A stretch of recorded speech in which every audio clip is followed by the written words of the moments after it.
1년 365일입니다. 그리고 오늘이 52주가 있는 1년 중에서 마지막 주일입니다.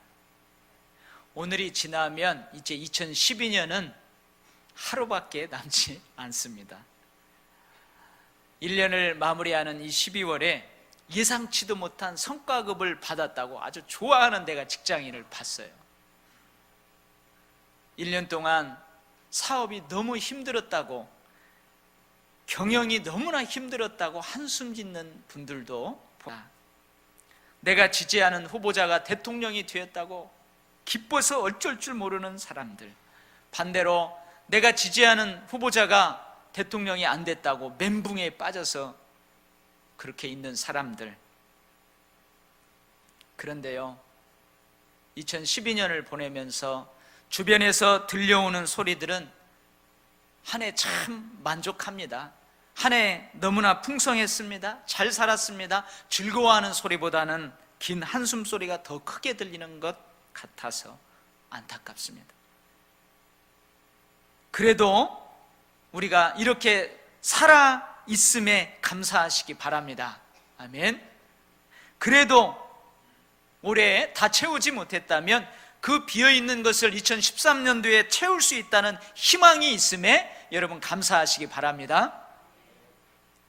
저는 올 1년을 돌아보면서 다른 해보다도 절실하게 깨달은 것이 두 가지가 있어요. 한 가지는 뭐냐면, 사람이 마음으로 계획을 할지라도 그 걸음을 인도하시는 분은 하나님이시다. 이 말씀을 제가 절실하게 깨닫게 되었습니다. 또 한 가지는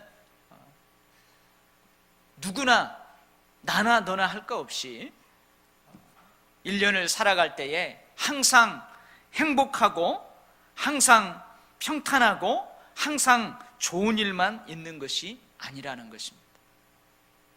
봄, 여름, 가을, 겨울이 있듯이, 순풍과 역풍이 있듯이 평탄하지 못한 길, 정말로 기억도 하고 싶지 않은 안 좋은 일, 우울하고 침울한 때도 있다는 것입니다.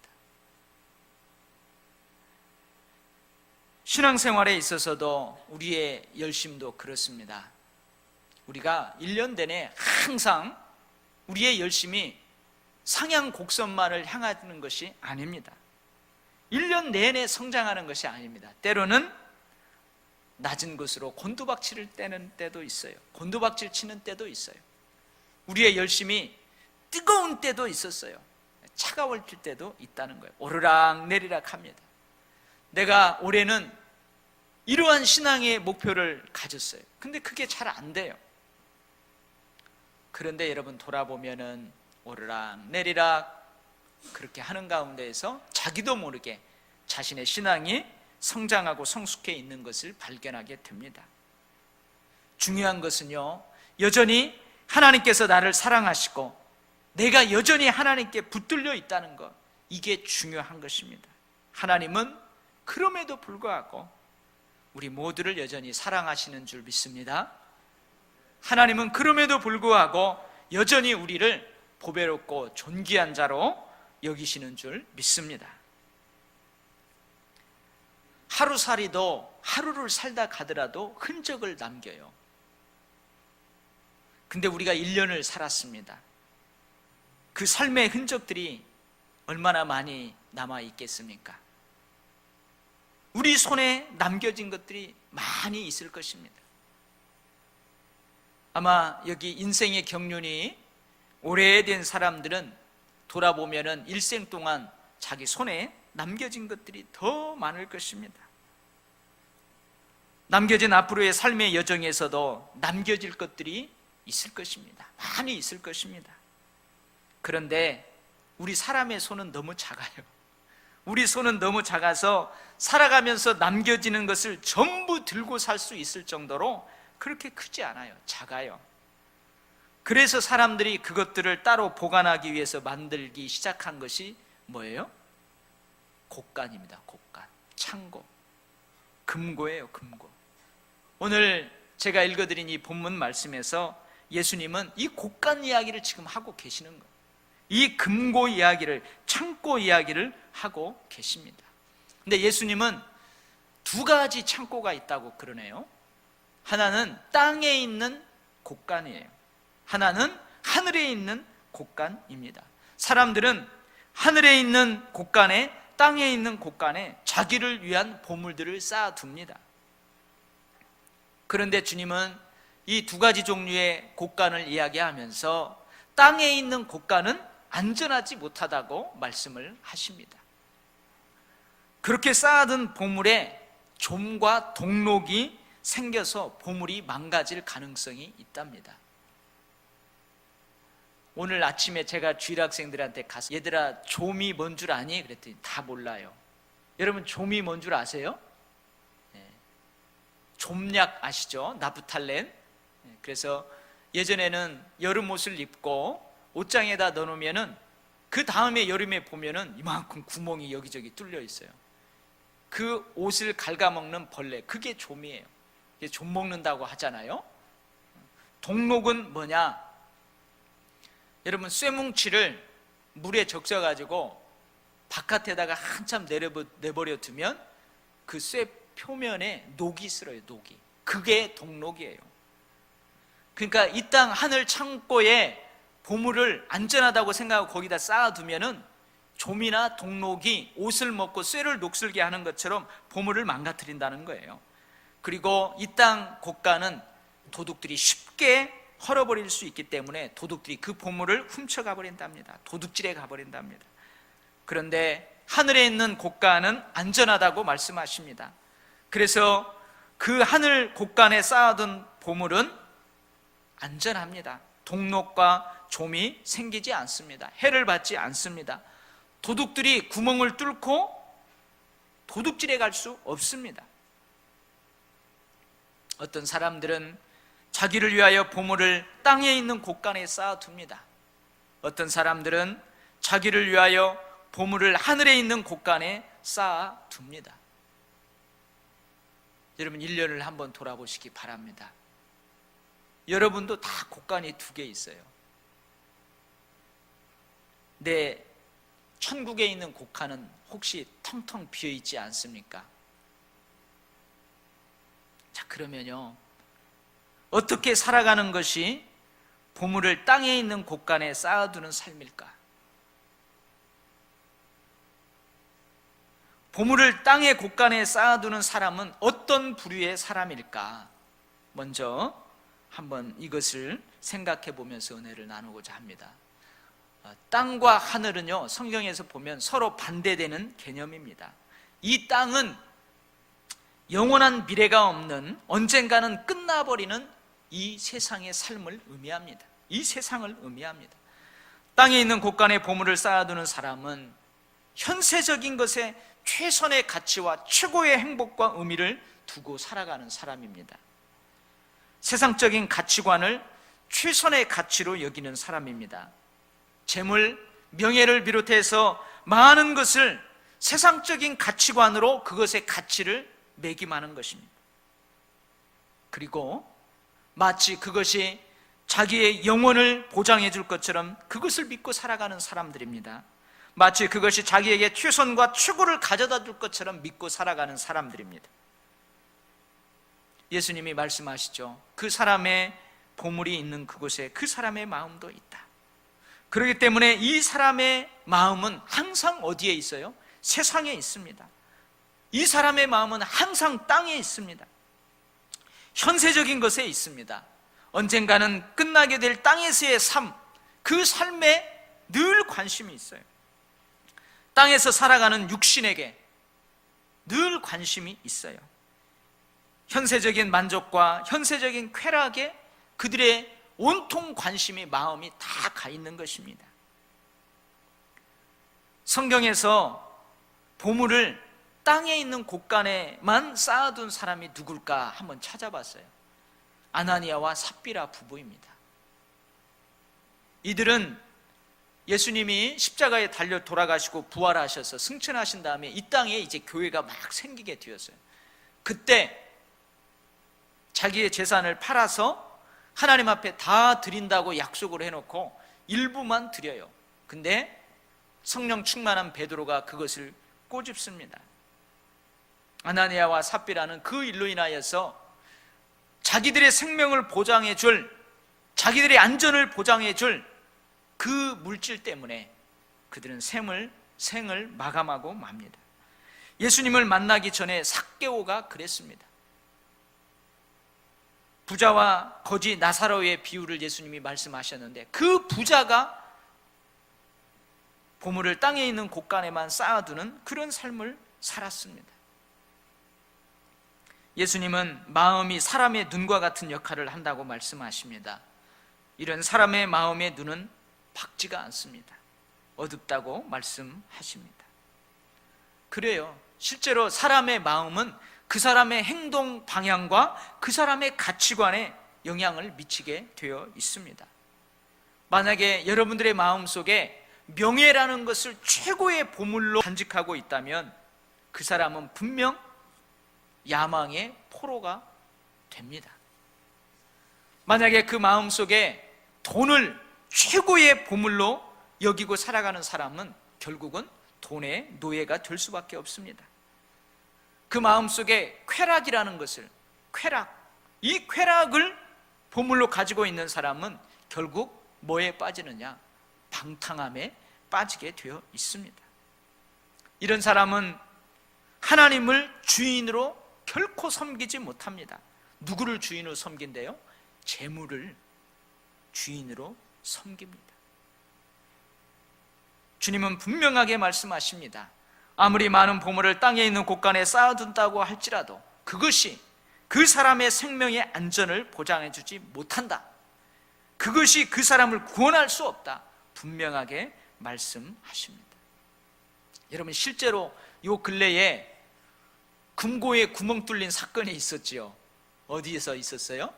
여수 우체국에 있는 금고를 털어가는 도둑들이 있었어요.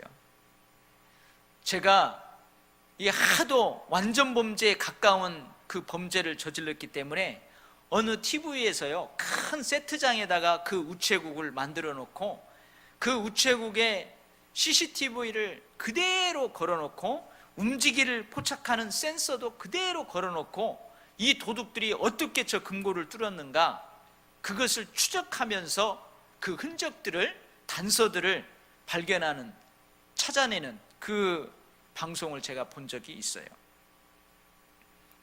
그 우체국 직원들이요, 그 우체국에 찾아오는 손님들이 그것이 금고인지 모르게 일반 서류함인지 알 수 있도록 그렇게 위장을 해놓았습니다.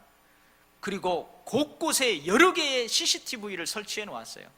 움직임에 따라서 그것을 포착할 수 있는 센서도 달아 놓았답니다. 근데 그 금고에 구멍이 뚫려가지고 약 5,200여만 원을 누가 가져가 버렸어요. 알고 보니까 그 우체국에는 흔적 하나 남기지 않고 우체국 뒤편에 있는 가게에 들어와서 그 가게의 벽을 뚫고 금고의 약한 부분을 뚫어내버리고 거기다 손을 넣어가지고 그 돈을 가져갔답니다. 용의자가 잡혔다고 그러죠.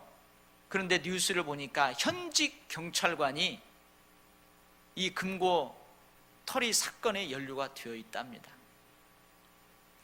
이 현직 경찰관이 도둑질에 성공할 수 있도록 미리 정보도 주고 야밤에 망까지 봐주었다고 그럽니다. 왜 현직 경찰까지도 이런 도둑질에 가담하게 된 것일까요? 여러 가지 복잡한 사연이 있을 것입니다. 그러나 궁극적으로는 그 사람들의 마음 때문에 그래요. 그들의 마음의 눈이 어두워졌기 때문에 그렇습니다. 생명의 안전을 보장하지 못하는 그것에, 자기를 구원시킬 수 없는 그것에 마음을 빼앗겨 버렸기 때문에 그들이 그러는 거예요. 그러면 어떻게 살아가는 것이 보물을 하늘에 있는 곳간에 쌓아두는 삶일까요? 하늘 곳간에 보물을 쌓는 사람들은 어떤 부류의 사람들일까요?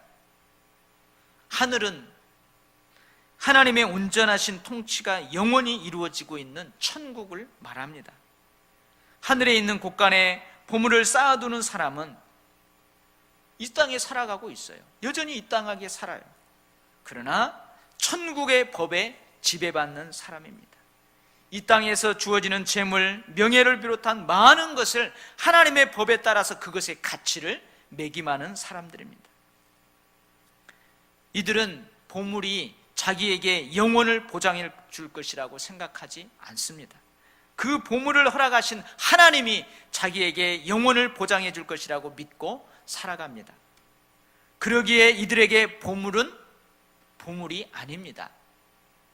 그 보물을 주신 하나님이 그 보물의 최고와 최선의 가치를 부여할 때만 그것이 보물로 취급됩니다. 이렇게 살아간 사람이 성경에 있습니다. 빌립보 성에 살고 있는 루디아라는 여인입니다. 이 여인은요, 붉은색 그 염색을 들여가지고 옷감을 팔아서 큰 부자가 된 여인이에요. 그 당시 이 붉은색 채색 옷감은요, 귀한 것이었어요. 근데 이 루디아라는 여인이 손에 많은 것을 움켜쥐었습니다. 근데 사도 바울이 그 빌립보 성에 들어오자 그 복음을 듣고 그 성에 교회로 쓰라고 자기 집을 내어줍니다. 사도 바울의 복음사에게 자기 손에 있는 그 귀한 것들을 거기에 가다가 다 드립니다. 브리스길라와 아굴라 부부가 그렇게 살았습니다. 이들도 사도 바울처럼 장막을 만들어서 먹고 살아가는 그 업을 하는 사람이었어요. 근데 이들이 사도 바울을 만나서 그들이 손에 많은 것들을 가지고 있었는데 그것을 복음 전도하는 데 투자합니다. 주님을 만난 이후에 삭개오가 그렇게 살았습니다. 주님을 만나기 이전에는 긁어드렸어요.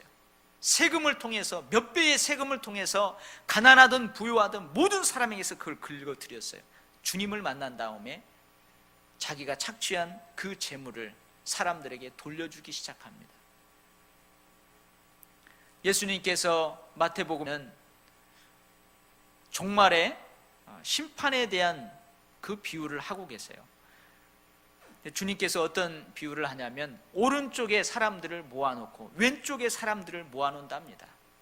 왼쪽에는 양과 같은 사람, 오른쪽에는 양과 같은 사람, 왼쪽에는 염소와 같은 사람이에요. 오른쪽에 있는 사람들에게 이렇게 말합니다. 너희들은 세상에서 살 때 내가 헐벗을 때에 너희들이 나를 입혀주었다. 내가 굶주릴 때에 나를 먹여주었다. 내가 어려움에 처해 있을 때 너희들이 나를 돌아보았다. 그러면서 이들을 칭찬해요. 근데 이 오른편에 있는 사람들이 다 의아해합니다. 주님, 우리가 언제 세상에 살 때 주님을 위해서 그렇게 했습니까? 그러니까 주님이 뭐라고 그래요? 작은 자에게, 가난하고 소외된 자에게 한 것이 바로 내게 한 것이다. 손에 쥐고 있는 그것을 섬기고 나누고 베풀면은 하늘 곳간에 그게 보물로 쌓인다, 그런 말이에요. 이런 사람들의 마음은 항상 위의 것을 생각합니다. 이들의 몸은 여전히 땅에, 세상에 있습니다. 이들의 육신도, 이들의 땅에서의 삶도 언젠가는 끝나게 됩니다. 그렇기 때문에 이들은 그것을 간파하고 늘 천국을 바라보면서 살아갑니다.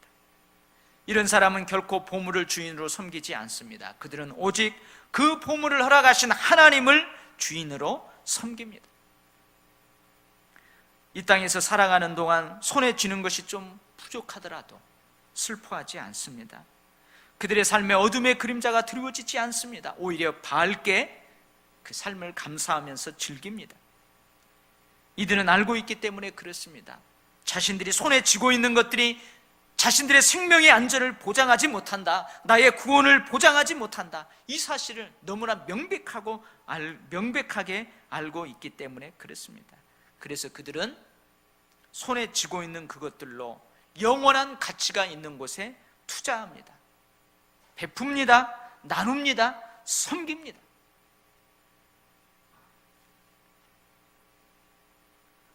저 전라남도 구례에 가면은 효곡이라는 동네가 있답니다.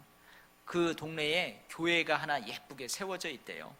근데 그 교회가 세워지기까지 그 교회 아름다운 이야기가 전해지고 있는데요, 한 장로님의 이야기입니다. 그 당시 동네 사람들 대부분이 그 돼지를 키워서 생계를 꾸려가고 있었다고 합니다. 그래서 그 장로님도 그 동네에서 돼지를 키우면서 이제 살아가고 있었어요. 근데 그 마을에 한 전도사님이 들어왔어요. 복음을 가지고 들어왔어요. 그래서 이 전도사님이 전해주는 이 복음을 듣고 이분이 예수를 믿기 시작했습니다. 초신자 시절 이분에게 참으로 딱하고 어려운 일이 생겼답니다.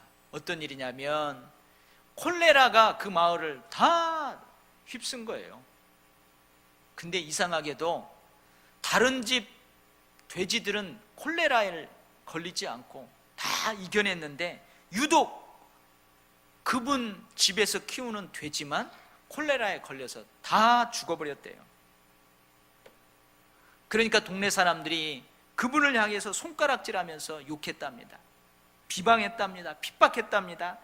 야, 조상신 버리고 교회 가더니 벌 받았다 이놈아, 잘 됐다 하면서 손가락질을 하면서 그렇게 핍박을 했답니다. 그래서 전도사님이 야, 이제 저분은 교회를 안 나오겠구나, 교회를 때려치겠구나 그랬는데 안 때려치더랍니다. 그럼에도 불구하고 더 열심을 내더래요. 예전에는 주일 예배만 나왔는데 가만히 전도사님 보니까 주일 저녁에도 나오고 수요 저녁 예배도 나오고 열심히 나오더랍니다. 그러던 어느 수요일 예배 때에 그 전도사님이 그냥 엉겹결에 그 초신자에게 기도를 시켰대요. 시골이니까 많이 나왔겠어요. 그 초신자에게 기도를 시켰답니다. 그러니까 그 초신자도 당황을 해갖고 머뭇머뭇 하다가 이렇게 기도했답니다. 하나님, 우리 돼지 새끼들 다 죽었습니다. 하나님, 동네 사람들이 조상신 버리고 교회 가서 그렇게 되었다고 비방하고 욕하고 핍박합니다. 하나님, 나는 모르겠으니 하나님이 다 알아서 하십시오 하고 들커덩 앉아버렸대. 초신자가 뭐 기도할 줄은 알겠어요? 하나님, 나는 모르겠으니 하나님이 다 알아서 하십시오 하고 그냥 들썩 주저앉았답니다. 그래도 먹고 살 것이 돼지 키우는 일밖에 없잖아요. 그래서 그러한 어려움을 겪은 다음에 다시 돼지를 사다가 키우기 시작했답니다. 근데 이상한 일이 일어났대요. 저는 돼지를 키워보지 못했는데요, 돼지가 새끼를 많이 낳으면 최고 몇 마리까지 낳는 줄 아세요? 12마리까지 난답니다. 12마리까지 난대요. 근데 이상합니다. 그분 집에서 키운 돼지가 새끼를 낳으면 12마리가 아니고 15마리를 낳는 거예요. 낳는 족족 15마리를 낳는 거예요. 그래서 1년 만에 콜레라로 손해본 것 모두 회복했답니다. 그리고 그분이 그 구례에 있는 호곡교회를 지었답니다. 그리고 후에 결국 장로님이 되었대요. 근데 이 장로님이 교회를 짓기까지 부자가 된 그 이유가 있었어요. 왜 그런가 들어봤더니요, 그 장로님 집에서 돼지를 키워가지고 새끼를 낳으면 15마리를 낳는 거예요. 근데 그 동네 사람이 이 장로님의 집에 와가지고 그 새끼를 사다가 키웠어요. 그래가지고 그 집에서 키운 그 새끼가, 돼지가 커가지고 새끼를 낳았는데 어메, 그 집 돼지 새끼도 15마리를 낳는 거예요. 장로님 집에서 낳은 새끼를 사다가 키워가지고 새끼를 내는 집마다 15마리를 낳는 거예요. 그러니까 사람들이 야, 저 집 돼지 새끼 키우자 해가지고 돼지 새끼가 날 때마다 사람들이 줄을 섰답니다. 그 장로님은 좀 더 비싸게 그 돼지 새끼를 팔고 그래서 부자가 됐대요. 이게 구례 호곡교회에 그 전해지는 참 아름다운 이 얘기예요. 사랑하는 성도 여러분, 혹시 여러분들 가운데 2012년에 너무나 고통스러웠습니까? 너무나 환난 환난이 많았습니까? 핍박이 많았습니까? 빈손이었습니까? 실망하지 마세요. 하나님께 기도하세요. 하나님, 나는 모르겠으니 하나님이 알아서 해주세요 하고 그냥 덜썩 앉으세요. 하나님이 2013년도에 돼지 15마리씩 낳게 하실 줄 믿습니다. 아멘. 교회 짓지 말고 그 많은 돈 땅에 있는 곳간에 쌓아두어도 될 텐데 말입니다. 그 장로님은 그렇게 하지 않았어요. 그분은 많은 돈을 벌게 되자 교회를 짓고 그 보물을 하늘 곳간에 쌓았습니다. 마태복음 13장에 보면 예수님께서 두 가지 비유를 말씀하세요. 어떤 비유냐면 어떤 사람이 남의 밭에 가서 하루 품삯을 받으면서 일을 하게 되었답니다. 그래서 그 밭을 괭이로 일구는데 갑자기 괭이질을 탁 했는데 뭐가 탁 걸리는 거예요. 뭐예요? 누가 그 밭에다가 보물을 감춰놓은 거예요. 금괴를 감춰놓은 거예요. 여기도 보니까 여기도 있고 저기도 있고. 그래서 그 하루 품삯 받고 일한 그분이 다시 흙으로 싹 메꾼 다음에 집으로 돌아가가지고 자기 집에 있는 모든 것을 다 팔아가지고 그 밭을 샀답니다. 할렐루야. 아니, 비유라니까요. 예수님이 비유를 해줘요. 또 한 가지 비유는 뭐냐면 장사꾼이 있어요. 장사꾼이 있는데 어디 마을에 갔어요. 골동품 가게에 딱 갔는데 그 주인은 몰라. 자기가 딱 보니까 아주 극상품 진주를 한쪽에다가 처박아 두은 거예요. 근데 그 골동품 주인은 몰라요. 그래서 뭐 이런 것이 있다냐고 그냥 툭 던져두고 빨리 집에 와가지고 자기 있는 재산을 다 팔아가지고 가가지고 그 골동품에 있는 귀한 극상품 진주를 샀답니다. 할렐루야. 주님이 그렇게 비유를 하세요. 어떤 사람들은 오히려 보화가 감추인 그 밭을 헐값으로 팔아버려가지고 이 세상에서 쾌락을 위해서 허랑방탕 사용하는 사람이 있어요. 어떤 사람은 자기가 가지고 있는 극상품의 진주를 헐값에 팔아버려가지고 가치 없는 곳에 허랑방탕 써버리는 사람이 있어요.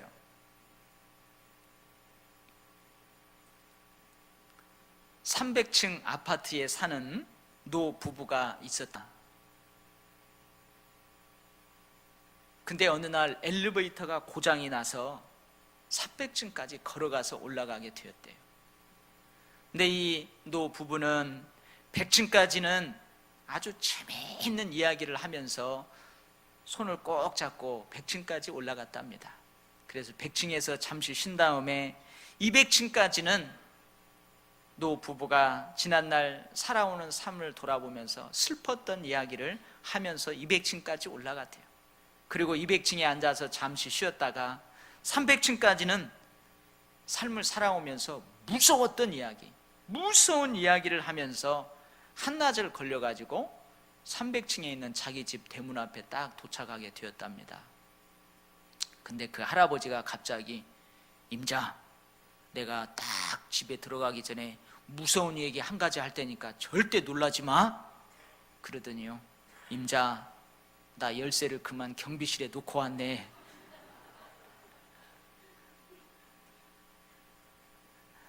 여러분, 우리는 100살까지 살 수 있어요. 300살까지 살 수 있어요. 살아가는 동안 때로는 재미있는 일, 슬픈 일, 무서운 일도 있습니다. 그러나 여러분, 정작 소중한 것을 잃어버리고 살았다면 100살을 살았어도 얼마나 안타까운 삶이겠습니까? 300살을 살았어도 얼마나 안타까운 삶이겠습니까? 정말로 여러분, 1년을 돌아보면서 너무 분주하게 살다가 주님 잊어버리고 살았지는 않았는지요?